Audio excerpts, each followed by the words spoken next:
Assalamualaikum students of class 7th. I hope you all are doing well. So students, today we will start with the lesson number 7 of history. So please take out your books and open it at chapter number 7, tribal communities. So student, इस chapter में हम कुछ आदिवासी समाज के बारे में पढ़ेंगे. Tribe एक पूरी का पूरी सोसाइटी है, समाज है. उनका एक अपना लैंग्वेज होता है, अपनी टेरिटरी होती है, अपना कल्चर होता है, अपने लॉज होते हैं. जो मेंबर्स होते हैं ट्राइबल ग्रुप के, उन्हें एक रखा जाता है एक किंगडम के, एक बॉन्ड ऑफ किंगशिप के साथ, एक बहुत अटूट संबंध के साथ. जो ट्राइब्स होते हैं वो अपने सारे मेंबर्स को इक्वल मानते हैं, समान मानते हैं. उनमें कोई फर्क नहीं होता ट्राइबल मेंबर्स में, चाहे वो उनकी संपत्ति को लेकर हो या कास्ट को लेकर हो, उनमें कोई भी फर्क नहीं माना जाता. जितने भी रिसोर्सेज होते हैं, चाहे वो उनकी जमीन हो, उनके जानवर हो, उनके जंगल हो, वो सब ट्राइब के सारे मेंबर्स के माने जाते हैं. सारे किंगडम्स और जो एम्पायर्स होते हैं पूरी हिस्ट्री में वो ट्राइब से ही निकले हैं. मतलब हिस्ट्री में आज से जितने भी किंगडम्स और एम्पायर आए हैं थ्रू आउट द हिस्ट्री, वो कभी किसी न किसी ट्राइब से, किसी न किसी कबीले से ही निकले हैं. हमारी जो एशियन सोसाइटी है वो आर्यन ट्राइब और द्रविडियन सिविलाइजेशन की मिक्सिंग से इवॉल्व हुई निकली है. जो टर्किश और मुस्लिम रूलर्स हैं उन्होंने भी हमारे कल्चर को बहुत सेंचुरीज तक इन्फ्लुएंस करा है, जो अलग अलग सेंट्रल एशिया के ट्राइब से बिलोंग करते हैं. मिडिवल पीरियड के दौरान जो डिक्लाइन हुआ हमारे फॉरेस्ट में, उन्हें क्लियर किया गया ताकि खेती बाड़ी के लिए लैंड को अवेलेबल किया जाए. इन फॉरेस्ट की डिक्लाइन की वजह से जो मैनी ट्राइबल ग्रुप्स हैं वो अपने ओरिजिनल होम से दूर हो गए और वो एक्सपोज हो गए नए कल्चर्स में, जिसकी वजह से हमें एक नया इवॉल्वमेंट देखने को मिला अलग अलग ग्रुप्स का. जो ये ट्राइब्स हैं उन्होंने अपनी नोमैडिक, अपनी घुमक्कड़ लाइफ छोड़कर वो फार्मर्स बन गए और जो दूसरे थे वो आर्टिशन और क्राफ्टमैन बन गए. जो सेटल लाइफ थी उसकी वजह से ट्राइबल सोसाइटीज और ज्यादा कॉम्प्लेक्स होती गई और उनकी लाइफ में चेंजेस आते गए. कुछ एग्जांपल्स हमारे सामने हैं. जो ट्राइब्स हैं वो कुछ पावरफुल स्टेट या किंगडम्स बन गई. हालांकि कुछ ट्राइब्स जो है हमारी कंट्री में वो इस कल्चर और सोशल ट्रेडिशन को फॉलो नहीं करती जो रूलिंग क्लास बनाता है. वो अपनी सेंचुरी से एक ओल्ड लाइफस्टाइल जिए जा रहे हैं. जो ज्यादातर ट्राइब्स हैं वो एग्रीकल्चर, हंटिंग, गैदरिंग और हर्डिंग, जानवरों को चराना, इन सब में इंगेज है. कुछ ट्राइब जो है वो नोमैड्स हैं, मतलब वो एक जगह दूसरे का घूमते रहते हैं, कभी जंगलों में रहते हैं, कभी पहाड़ों में, कभी रेगिस्तानों में. वो ऐसी जगहों तक जाते रहते हैं जहां पर पहुंचना मुश्किल होता है. कभी कभी जो ट्राइब्स और जो रूलिंग सोसाइटीज उनके बीच में क्लैशेस होते हैं और जो रूलिंग सोसाइटीज है उनके और ट्राइब के बीच में क्लैशेस होते हैं, पर वो डिपेंडेंट है एक दूसरे के ऊपर बहुत सारी चीजों के लिए, इसलिए वो एक दूसरे को इन्फ्लुएंस भी करते हैं अलग अलग तरीकों से. फर्स्ट आता है tribes in the medieval period. कि मिडिवल पीरियड के दौरान ट्राइब्स किस तरह के हुआ करते थे. बहुत सारे ट्राइब्स जो थे वो प्रेजेंट थे हमारी कंट्री में मिडिवल पीरियड के दौरान. हमारे पास उनके बारे में ज्यादा इन्फॉर्मेशन नहीं है, पर उनमें से कुछ के बारे में हमारे पास रिटन रिकॉर्ड भी नहीं है ज्यादातर, इसलिए हमारे पास उनके बारे में इन्फॉर्मेशन नहीं है. उनके अपने कस्टम्स और ट्रेडिशन थे जो ओरली आज तक प्रिजर्व्ड हैं. इसका मतलब ये कि जो उनके टाइम के जो ट्रेडिशन थे, जनरल्स थे, वो एक जनरेशन दूसरी generation through mouth to mouth, मतलब एक सुनी सुनाई बातों से वो पास ऑन होते जा रहे हैं. हिस्टोरियंस इन ओरल सोर्सेज को यूज करते हैं इन ट्राइबल हिस्ट्रीज के बारे में लिखने के लिए. कभी कभी ये जो इन्फॉर्मेशन होती है इन ट्राइबल कल्चर्स के बारे में वो हमें रूलिंग क्लासेस के बारे में जो लिखते हैं उनमें भी हमें वो, उन किताबों में भी हमें वो ट्राइबल कल्चर्स के बारे में इंफॉर्मेशन मिल सकती है. फॉर एग्जांपल गोंड एक बहुत प्रोमिनेंट ट्राइब था जिसका जिक्र अकबरनामा में किया गया है. सो अक्सर रूलिंग क्लासेस के बारे में जब कोई लिखता था तो वो उस वक्त के, उस जमाने के जो ट्राइब्स होते थे उनके बारे में भी लिखता था. तो इसलिए कभी राजा महाराजा के बारे में जो लिखी हुई किताबें हैं उनमें भी हमें इन ट्राइब्स के बारे में पता लग सकता है. जो ज्यादातर ट्राइब्स वो रिमोट और ऐसी जगहों पर रहती थी जहां पर उनका किसी आउटसाइडर से कोई कॉन्टेक्ट ना हो. हालांकि जो ट्राइब्स होते थे वो आउटसाइड को इजीली उनके रीजन में आने भी नहीं देते थे. इसलिए जो ट्राइब्स हैं वो इवॉल्व और प्रिजर्व रख पाते हैं अपने कल्चर को दूसरे से. हमें छोटे और बड़े दोनों तरह के ट्राइब के ग्रुप्स मिल सकते हैं हमारी कंट्री में. कुछ जो है वो ज्यादातर पावरफुल ट्राइब्स हैं जिनकी बहुत बड़ी बड़ी टेरिटरीज हैं, जैसे कि खोकर्स, घाकर्स, ये बहुत पावरफुल ट्राइब्स है पंजाब में. अकबर के राज के दौरान जो घाकर थे उसका चीफ था कमाल खान, उन्होंने उसको मनसबदार बना दिया था. जो लंगाज और अरगुल थे वो बहुत पावरफुल ट्राइब थे मुल्तान और सिंध में. नॉर्थ ईस्ट के अंदर जो मोस्टली कंट्रोल था ट्राइब्स का वो थे ओहोम्स, नागाज और खासीज. जो चेरो चीफडम्स थे, चीफडम का मतलब होता है एरिया जो किसी एक कबीले के चीफ उसके ऊपर कब्जा रखते हैं. आज प्रेजेंट डे में वो बिहार और झारखंड के अंदर है और बहुत ही ज्यादा पावरफुल हैं. राजा मान सिंह अकबर के फेमस जनरल थे जिन्हें अटैक किया गया था और हराया था चीरोज ने। जो बहुत सारे अमाउंट की बूटी थी वो भी उनसे छीन ली गई थी, पर ये सब कुछ एंटायरली बाद में खत्म हो गया था। जो चीरोज थे वो खुद को बचाए रखा जब औरंगजेब को हराने से, जब औरंगजेब ने उन्हें हराया उससे पहले तक। मुंदाज और संथाल जो है वो एक अदर इंपॉर्टेंट ट्राइब है जो हमारे उड़ीसा, झारखंड, बिहार, असम और बंगाल जैसे एरिया में पाए जाते हैं। जो कोलीज हैं वो कर्नाटका, महाराष्ट्र और गुजरात में रहते हैं। साउथ के अंदर कोरागज, मारावाज, बादागज, टुडास जैसे ट्राइब हैं। जो लास्ट ट्राइब है भिल, वो सेंट्रल और वेस्टर्न इंडिया में फैला हुआ है। पहले ही ओरिजिनली हंटर गैदर से शिकारी थे, बट इनमें से काफी हद तक लोग सेटल डाउन होकर एग्रीकल्चर करने लगे हैं। इनमें से कुछ तो जमींदार भी बन गए थे लेट 16th सेंचुरी में। जो गोंड है वो हमें अक्रॉस सेंट्रल इंडिया में आज के मध्य प्रदेश, महाराष्ट्र, तेलंगाना, आंध्र प्रदेश, छत्तीसगढ़, उड़ीसा में मिलते हैं। Life of the tribal people, इन आदिवासी लोगों की जिंदगी कैसे होती है। जो मिडिवल पीरियड के ट्राइब थे उनको हम उनके ऑक्यूपेशन के हिसाब से अलग अलग ग्रुप में कर सकते हैं। हालांकि ये इजी नहीं है, बिकॉज ट्राइब्स अपनी जो जीने की लाइवलीहुड होता है वो अर्न करते हैं अलग अलग तरीकों से। एक ट्राइब एक ही वक्त पे अलग अलग इकोनॉमिक एक्टिविटीज में इन्वॉल्व हो सकती है। पहले आते हैं हंटर गैदर, शिकारी। कुछ ट्राइब जो है वो सिर्फ शिकार करके और खाना ढूंढ ढांड के इकट्ठा करके अपनी जिंदगी जीते हैं। नेक्स्ट आता है शिफ्टिंग कल्टीवेटर्स। कुछ ट्राइब्स ऐसे थे जो शिफ्टिंग कल्टीवेशन के अंदर इंगेज थे, जिसे हम झूम कल्टीवेशन भी कहते हैं। ये ट्राइब क्या करते हैं, एक प्लॉट के लैंड को काट के और उसकी ट्रीज को जला के उसके ऊपर बीज को बो देते हैं और उसकी एशेस के अंदर, राख के अंदर ही बीज को बोते हैं और फिर उसे जोतते हैं। और जब वो लैंड की फर्टिलिटी खत्म होने लगती है, उसकी उपजाऊता खत्म होने लगती है, वो जमीन को छोड़ के दूसरी जमीन पे चले जाते हैं। इसको हम शिफ्टिंग कल्टीवेशन कहते हैं।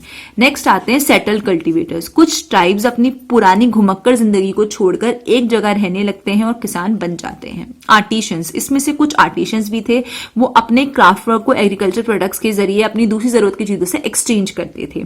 जो कोटाज और नीलगिरीज हैं वो अपने हाथ से बुने हुए क्राफ्ट वर्क को आज भी इसी मैनर में बेचते हैं कि वो जरूरत की चीजें उसके बदले में ले लेते हैं। पास्टोरलिस्ट एंड कैटल हर्डर्स, वो एक जगह से दूसरी जगह घूमते हैं अपने जानवरों के साथ, वो उनके दूध पे और उनकी दूसरी चीजों के आइटम जैसे वूल, बटर के साथ रहते हैं और उसे एग्रीकल्चर के साथ ग्रेन, क्लोथ और अदर प्रोडक्ट के साथ चेंज कर लेते हैं। ज्यादातर जो पास्टोरल ग्रुप्स हैं वो अपने जानवरों को पालते हैं और बेचते हैं, जैसे उनकी कैटल, भेड़ बकरियां हो गए और घोड़े हो गए। जाट और गुज्जर जो है वो एक पास्टोरल ट्राइब है जो धीरे धीरे करके सेटल डाउन होकर कल्टीवेटर्स बन गए। और कुछ जाट गुज्जर लैंड ओनर्स भी बन गए मिडिवल पीरियड में 1000 से लेके 1800 BC के दौरान। ट्रेडर्स एंड नोमैड, जो सबसे इंपॉर्टेंट ट्राइब है वो है बंजारास। सबसे पहले अपनी फैमिली के साथ मूव हो गए, धीरे धीरे करके उन्होंने फूड स्टफ का ट्रेड करना शुरू करा। वो ज्यादा से ज्यादा बोझ ढोके एक प्लेस से दूसरी जगह जाते थे कारवा में, और उनके कारवा को हम टांडा कहते थे।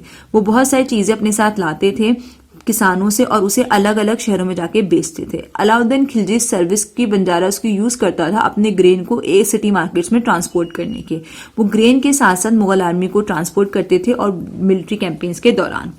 फोक आर्टिस्ट, इसमें से ज्यादातर अपनी जिंदगी एक्टिंग करके, एंटरटेनमेंट और अलग अलग गांव शहरों में एंटरटेनमेंट करके, एक्टिंग करके पैसा कमाते थे। ज्यादातर जो ग्रुप थे उनमें जो प्रधान होते थे वो ऑफिशियल जिनियोलॉजिस्ट होते थे गोंड्स के। उन्होंने सारी हिस्ट्री को रिकॉर्ड किया गया गोंड्स की ओरली और ज्यादातर सॉन्ग्स की फॉर्म में।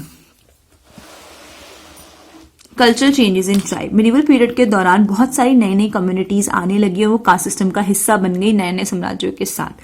बहुत सारे ट्राइबल ग्रुप्स जो थे वो पास्टोरल लाइफ से एक बेहतर जिंदगी, एक सेटल एग्रीकल्चर लाइफ जीने लगे थे। हिंदुइज्म धीरे धीरे करके कुछ ट्राइब्स में एब्जॉर्ब होने लगा, घुलने लगा और वो मूर्तियों को, डाइटीज को एक ऊंचा ओहदा देने लगे। फॉर एग्जाम्पल, जगन्नाथ भगवान पहले एक ट्राइबल गॉड माने जाते थे, कबीले के भगवान माने जाते हैं, लेकिन धीरे धीरे करके वो उड़िया लोगों के लिए एक बहुत इंपॉर्टेंट डाइटी बन गए।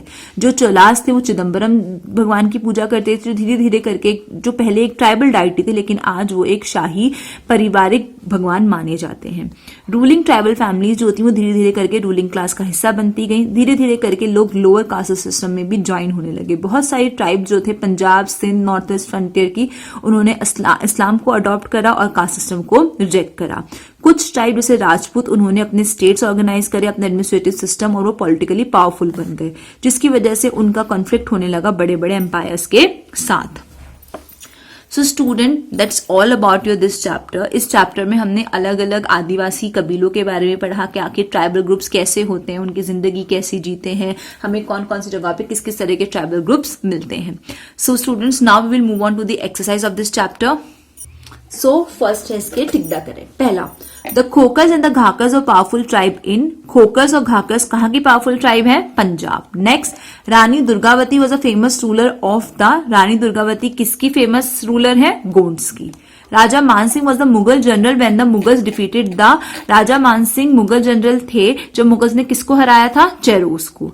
The Barhot was made up of. Barhot का मतलब होता है 12 गांव, 12 गांव से मिलकर बनता है बरहोत। द घाकर चीफ कमाल Khan was made a mansabdar during the reign of. जो घाकर के चीफ थे कमाल खान, उन्हें मनसबदार बनाया गया था किसके राज्य के दौरान? अकबर के।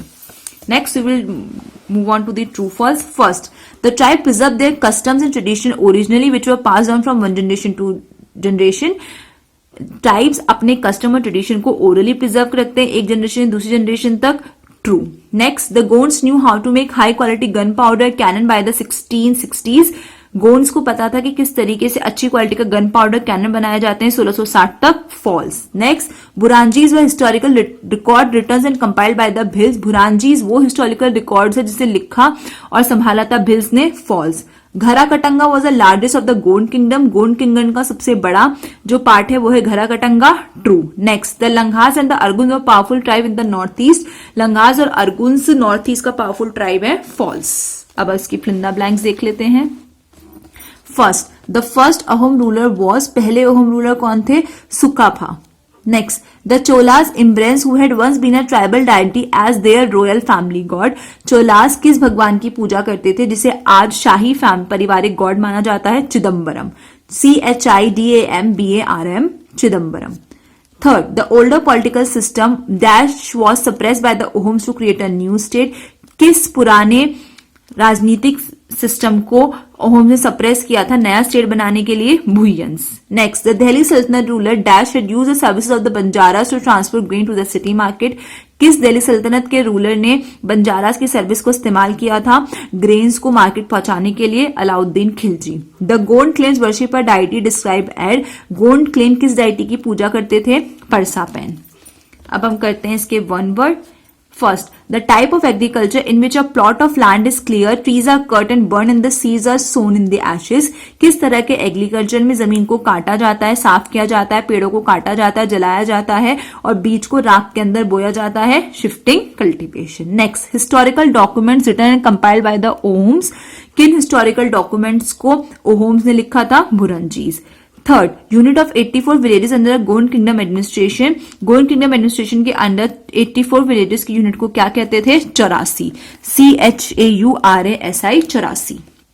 Next, the system of force labour among the Ahoms. जब लोगों को मजबूर किया जाता था काम करने के लिए उस सिस्टम को क्या कहते थे? Paiks. Fifth, the official genealogist of the Gonds. Gonds के ऑफिशियल जेनेलॉजिस्ट को हम क्या कहते हैं? Pradhans. So student that's all about the exercise of this chapter. अब हम इसके क्वेश्चन आंसर्स देख लेते हैं। First question, what are the tribes. Tribes क्या है? इसका आंसर मिलेगा आपको पेज नंबर 75 पे। हम सेकंड क्वेश्चन भी देख लेते हैं। Right the name of some of the tribal groups of India. India के कुछ ट्राइबल ग्रुप्स के नाम बताइए। इसका जो आगे का क्वेश्चन है वो आपको कट कर देना है, वो आपको नहीं लिखना है। सो 1 और 2 दोनों का आंसर ही आपको मिलेगा पेज नंबर 75 पे। पेज नंबर 75 पे जहां आपका रिकैप दे रखा है, रिकैप का फर्स्ट पॉइंट है आपका आंसर नंबर ई का 1 और रिकैप का 2 पॉइंट है आपका आंसर नंबर ई का 2। आपका क्वेश्चन नंबर ई का 3 है who were the Banjaras. Banjaras कौन थे? इसका आंसर मिलेगा आपको पेज नंबर 72 पे। पेज नंबर 72 पे जहां ट्रेडर नोमैड्स लिखा है उसके आगे देवर से लेके इसकी 5th लाइन में लिखा है टांडा, यहां तक है आपका आंसर नंबर ई का 3। आपका आंसर क्वेश्चन नंबर ई का 4 है who were the Ahoms. Ahoms कौन थे? इसका आंसर मिलेगा आपको पेज नंबर 76 पे।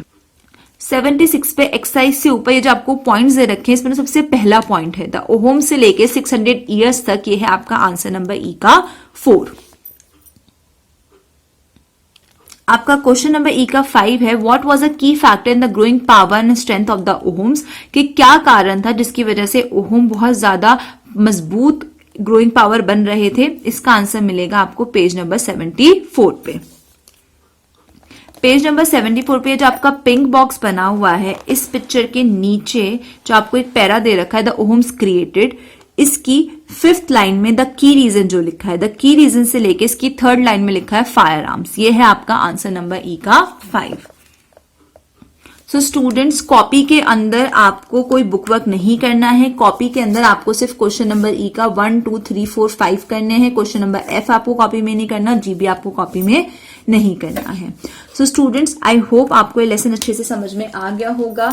इंशाल्लाह we will meet in the next class. तब तक आपका होमवर्क है कि आपको इस चैप्टर के क्वेश्चन आंसर्स अपनी कॉपीज के अंदर करने हैं और इस चैप्टर को एक बार दोबारा से रीड करना है ताकि आपको अच्छे से समझ में आ जाए। तब तक के लिए अल्लाह हाफिज।